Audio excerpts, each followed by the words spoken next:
तो हेलो दोस्तों, हमारे एक नई वीडियो में फिर से आपका स्वागत है। दोस्तों आज हम करेंगे सिकंदर लोदी से संबंधित एमसीक्यू क्वेश्चन आंसर जो परीक्षा में बार बार पूछे जाते हैं। तो चलिए दोस्तों फर्स्ट क्वेश्चन की ओर चलते हैं। निम्नलिखित में से किस शासक का मूल नाम निजाम खान था? बहलोत लोदी, सिकंदर लोदी, इब्राहिम लोदी या उपरोक्त में से कोई नहीं? तो दोस्तों इसका राइट आंसर क्या हो जाएगा? सिकंदर लोदी, 20 का राइट आंसर। चलिए दोस्तों सिकंदर लोदी के बारे में थोड़ा और पढ़ लेते हैं। सिकंदर लोदी का मूल नाम निजाम खान था। चलिए दोस्तों नेक्स्ट क्वेश्चन की ओर चलते हैं। सिकंदर लोदी ने दिल्ली सल्तनत पर कब तक शासन किया था? 1451 से लेकर 1489 तक, या 1489 से लेके 1517 तक, या 1517 से लेके 1526 तक, या 1526 से लेके 1530 तक? तो इसका राइट आंसर क्या हो जाएगा दोस्तों? 1400 से लेके 1517 तक।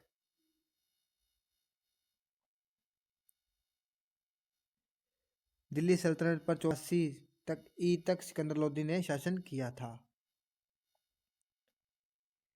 निम्नलिखित में से कौन सा शासक गुल रुखी उपनाम से कविताएं लिखता है? यानी कि दोस्तों कौन लिखता है गुल रुखी कविताएं उपनाम? फिरोज शाह तुगलक, महमूद बिन शाह तुगलक, सिकंदर लोदी या बहलोद लोदी? तो इसका राइट आंसर क्या हो जाएगा दोस्तों? इसका राइट आंसर हो जाएगा सिकंदर लोदी।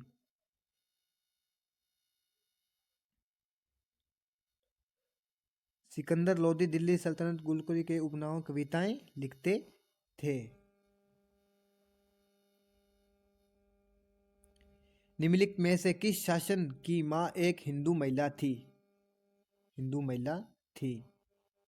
बहलोत लोदी, सिकंदर लोदी, इब्राहिम लोदी, उपरोक्त में से कोई नहीं?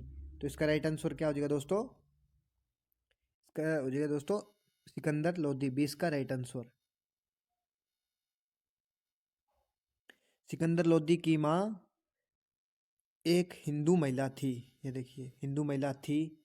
सिकंदर लोदी की माता का नाम बीबी अम्बा था।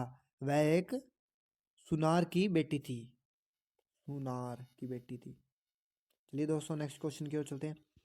निम्नलिखित में से कौन सा मुस्लिम शासक दाढ़ी कटाता था? बहलोत लोदी, सिकंदर लोदी, इब्राहिम लोदी या उपयुक्त में से कोई नहीं? तो इसका राइट आंसर क्या हो जाएगा दोस्तों? इसका राइट आंसर हो जाएगा दोस्तों सिकंदर लोदी। सिकंदर लोदी एकमात्र ऐसा शासक था मुस्लिम मान्यताओं के विरुद्ध मुंडन किया करता था। तैमूर के आक्रमण के बाद किस शासक के शासनकाल में दिल्ली सल्तनत की सीमाओं का सर्वाधिक विस्तार हुआ? यह दोस्तों बताना है आपको किससे हुआ था। तो यह दोस्तों सभी को पता है, ये बहुत बहुत बार आता है। तो यह दोस्तों कौन था? सिकंदर लोदी। तैमूर के आक्रमण के के बाद सिकंदर लोदी के शासनकाल में दिल्ली सल्तनत की सीमाओं सर्वाधिक विस्तार हुआ। सिकंदर लोदी के समकालीन ग्वालियर का शासक कौन था? यह भी दोस्तों बहुत बार आता है। तो यह दोस्तों कौन था ना? मान सिंह है, 20 का राइट आंसर। मान सिंह सिकंदर लोदी के समकालीन ग्वालियर के शासक थे। निम्नलिखित में से किस शासन ने पर को समाप्त किया? तो यह दोस्तों किसने किया था? यह दोस्तों सिकंदर लोदी ने किया था। सिकंदर लोदी दिल्ली सल्तनत का एकमात्र शासक था जिसने भोजन पर कर समाप्त कर दिया। चलिए दोस्तों नेक्स्ट क्वेश्चन की ओर चलते हैं। लोदी वंश के निम्नलिखित शासकों में से किस शासक ने सैनिक के चित्र लिखने की प्रथा का पुनः शुरू किया? यानी कि दोस्तों शुरुआत की। बहलोत लोदी, सिकंदर लोदी, इब्राहिम लोदी या उपरोक्त में से कोई नहीं? तो इसका राइट आंसर क्या हो जाएगा दोस्तों? सिकंदर लोदी, 20 का राइट आंसर। सिकंदर लोदी ने लोदी शासकों के बीच सेनाओं के व्यापार सुधार किए थे। सिकंदर लोदी ने ही सैनिकों के चित्र लिखने की प्रथा शुरू की थी। तो यह दोस्तों किसने की थी? सिकंदर लोदी ने। सल्तनत काल में किस शासक के पास सबसे अच्छी गुप्तचर व्यवस्था थी? बलबन अलाउद्दीन खिलजी के पास, फिरोज शाह तुगलक या सिकंदर लोदी? तो इसका राइट आंसर क्या हो जाएगा दोस्तों? सिकंदर लोदी। डी इसका राइट आंसर। सल्तनत काल में सिकंदर लोदी के अधीन गुप्तचर व्यवस्था थी। किसके पास ही दोस्तों? सिकंदर लोदी। निम्नलिखित में से किस शासक ने बादलगढ़ जिले का निर्माण करवाया था? अलाउद्दीन खिलजी या जलालुद्दीन खिलजी या सिकंदर लोदी या उपयुक्त में से कोई नहीं? तो इसका राइट आंसर क्या हो जाए दोस्तों? सिकंदर लोदी ने। सी इसका राइट आंसर। बादलगढ़ किला सिकंदर लोदी द्वारा बनाया गया था। यह किला राजस्थान में स्थित है। निम्नलिखित में से किस शासक ने आगरा शहर की स्थापना की थी? यानी कि दोस्तों शहर की। अलाउद्दीन खिलजी ने, जलालुद्दीन खिलजी ने, सिकंदर लोदी ने या उपरोक्त में से कोई नहीं?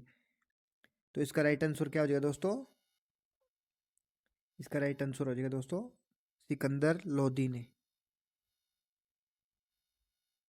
सिकंदर लोदी ने राजस्थान के शासकों पर अपना अधिकार सुरक्षित करने और व्यापार मांगे को नियंत्रण करने के लिए 1504 में आगरा शहर की स्थापना की थी। तो यह दोस्तों कितने की शहर की दोस्तों कितने की थी? सिकंदर लोदी ने। ये दोस्तों नेक्स्ट क्वेश्चन की ओर। निम्नलिखित में से किस वर्ष आगरा दिल्ली सल्तनत की राजधानी बना?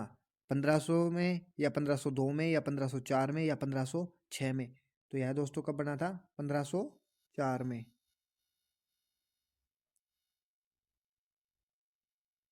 शहर की स्थापना 1504 में सिकंदर लोदी ने की थी। यह दोस्तों किसने की थी? सिकंदर लोदी ने। सिकंदर लोदी ने 1506 आगरा को दिल्ली सल्तनत की राजधानी बनाया। निम्नलिखित में से किस शासक ने भूमि मापने के लिए गज ए सिकंदर पैमाने का उपयोग किया था? यानी कि दोस्तों जैसा कि स्केल वगैरह किसने किया था? बहलोल लोदी ने, सिकंदर लोदी ने, इब्राहिम लोदी ने या उपरोक्त में से कोई नहीं? तो इसका राइट आंसर क्या हो जाएगा दोस्तों? सिकंदर लोदी ने। यानी कि सिकंदर लोदी ने भूमि मापन के लिए गज ए सिकंदर नामक पैमाना चलाया। यह पैमाना 1586 तक प्रचलन में रहा। इसके स्थान पर अकबर ने गज ए इलाहा का प्रयोग किया था। किस शासक ने दिल्ली सल्तनत में टका नामक तांबे का सिक्का जारी किया था? दोस्तों टका और तांबे का सिक्का। इल्तुतमिश ने, बलबन ने या अलाउद्दीन खिलजी ने या सिकंदर लोदी ने? तो इसका राइट आंसर क्या हो जाएगा दोस्तों? सिकंदर लोदी ने।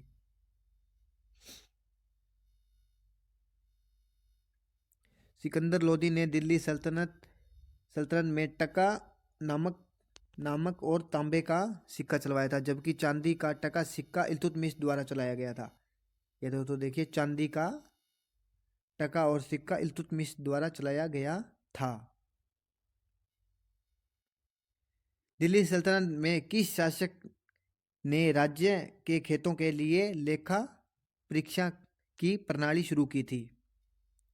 यानी कि दोस्तों रजिस्ट्री वगैरह किसने चालू की थी? अलाउद्दीन खिलजी ने, मोहम्मद बिन शाह तुगलक ने, फिरोज शाह तुगलक ने या सिकंदर लोदी ने? तो इसका राइट आंसर क्या हो जाएगा दोस्तों? सिकंदर लोदी ने। डी इसका राइट आंसर। सल्तनत में सिकंदर लोदी ने राज्य के खेतों के लिए लेखा परीक्षा प्रणाली शुरू की थी। निम्नलिखित में से किस लोदी शासक ने महिलाओं को पीर और फकीरों की कब्रों पर जाने पर प्रतिबंध लगा दिया? यानी कि दोस्तों मना कर दिया था। इब्राहिम लोदी, सिकंदर लोदी, बहलोत लोदी या उपरोक्त में से कोई नहीं? तो इसका राइट आंसर क्या हो जाएगा दोस्तों? सिकंदर लोदी। चलिए दोस्तों थोड़ा विस्तार से पढ़ लेते हैं। लोधी वंश में सिकंदर लोधी एकमात्र शासक था जिसने महिलाओं को पीर और फकीरों की कब्रों पर जाने पर प्रतिबंध लगा दिया गया था। निम्नलिखित में से किस लोधी शासक ने सूफी संत सालार समूद गांजी के उत्सव पर प्रतिबंध लगाया था? तो यह दोस्तों किसने लगाया था? तो यह दोस्तों बहलोद लोधी ने, सिकंदर लोधी ने, इब्राहिम लोधी में या उपरोक्त में से कोई नहीं। तो इसका राइट आंसर क्या हो जाएगा दोस्तों? इसका राइट आंसर हो जाएगा दोस्तों सिकंदर लोधी ने प्रतिबिंब लगा दिया गया था। लोधी शासक सिकंदर लोधी ने सूफी संत सालार समूद गाजी के उत्सव पर प्रतिबंध लगा दिया था। सूफी संत सालार समूद गाजी दरगाह बहराइच में स्थित है। निम्नलिखित में से किस शासक के शासनकाल में लज्जत ए सिकंदर शाही पुस्तक की रचना की गई थी? तो यह दोस्तों किस में की गई थी? सिकंदर लोधी, महमूद बिन शाह तुगलक, फिरोज शाह तुगलक या उपरोक्त में से कोई नहीं। तो इसका राइट आंसर क्या हो जाएगा दोस्तों? सिकंदर लोधी। चलिए दोस्तों स्पष्टीकरण से और पढ़ लेते हैं थोड़ा। लज्जत ए सिकंदर शाही पुस्तक की रचना सिकंदर लोधी ने की थी। यह गायन पर एक ग्रंथ है। सिकंदर लोधी को शहनाई सुनने का शौक था। सिकंदर लोधी को दोस्तों किसका शौक था? शहनाई सुनने का। निम्नलिखित में से किस शासन ने अनुवाद विभाग की स्थापना की थी? तो यह दोस्तों किसने की थी? बहलोत लोधी ने, सिकंदर लोधी ने, इब्राहिम लोधी ने या उपरोक्त में से कोई नहीं। तो इसका राइट आंसर क्या हो जाएगा दोस्तों? इसका सिकंदर लोधी भी इसका राइट आंसर। अनुवाद विभाग की स्थापना सिकंदर लोधी ने की थी। किसने की थी दोस्तों? सिकंदर लोधी ने। इसके द्वारा उनके काल में अनेक संस्कृति ग्रंथों का फारसी भाषा में अनुवाद किया गया था। कौन सी भाषा में किया गया था दोस्तों? फारसी भाषा में। तो चलिए दोस्तों कल फिर मिलते हैं नेक्स्ट वीडियो में। आज का वीडियो दोस्तों आपको अच्छा लगा हो तो लाइक करना और चैनल को सब्सक्राइब करना। नेक्स्ट वीडियो में फिर से मिलते हैं दोस्तों।